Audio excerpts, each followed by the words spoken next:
नमस्ते दोस्तों, ये रील मैं मीडिया के बंधुओं के लिए बना रही हूँ क्योंकि मैंने कुछ प्रोटेस्टर्स को जो कि गटर छाप अनैतिक अश्लील बिहेवियर सड़क पर बच्चों के सामने, बुजुर्गों के सामने, महिलाओं के सामने डिस्प्ले कर रहे थे, उसको नॉर्मलाइज करने से मना किया है कि we do not accept this in this society. हम लोग नहीं चाहते कि हमारे घर के बच्चों को कोई जो है अपनी अश्लील हरकतों से जो है टाइम से पहले सेक्शुअलाइज कर दे। हमारे घर के बुजुर्गों के सामने जो है हमें शर्मिंदगी महसूस कर, हम नहीं इस तरह का बिहेवियर एक्सेप्ट करते हैं, उसको नॉर्मलाइज नहीं होने देंगे।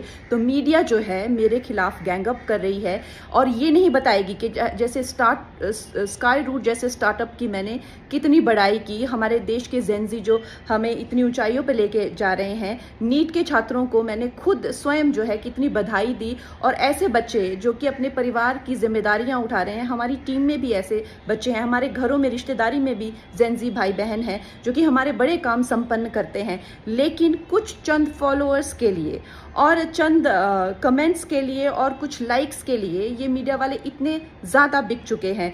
और मैं देख रही हूँ कि कुछ फेमिनिस्ट जो हैं वो एंकर्स कह लीजिए या पूरे एक बुलेटिन कर रहे हैं और मुझे सिखा रहे हैं कि Kangana, why should these women have the burden of dignity और डिसिप्लिन। हम लोग मिलेनियल वुमेन पे इतना प्रेशर था to be dignified and to B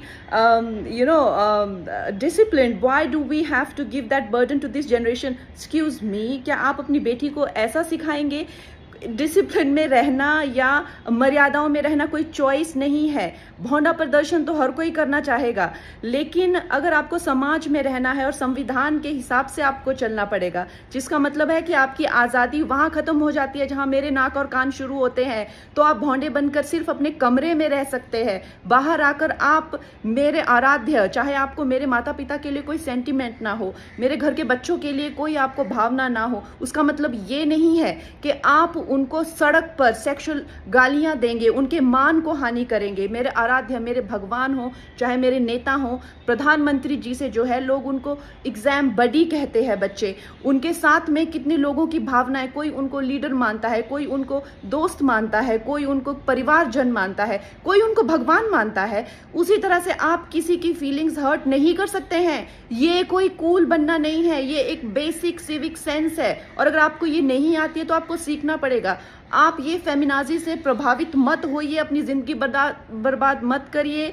इस भौंडेपन को सिर्फ और सिर्फ आप अपने कमरे में डिस्प्ले कर सकते हैं, बाहर जाके आपको मर्यादा में रहना पड़ेगा ना, या आप वर्क प्लेस से निकाल दिए जाओगे। आप कभी भी कोई संबंध, परिवार वाले भी आपको भौंडापन नहीं झेलेंगे, तो आपके सामने एक डेड एंड के सिवाय अंधकार वाली जिंदगी हो जाएगी।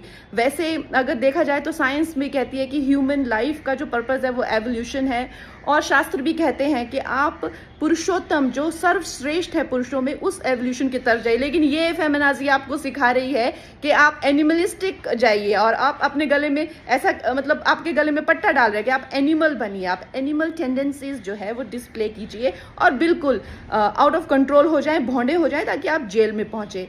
आपको डिसाइड करना है कि आपको कौन अच्छे से गाइड कर रहा है और कौन आपको सही दिशा बता रहा है।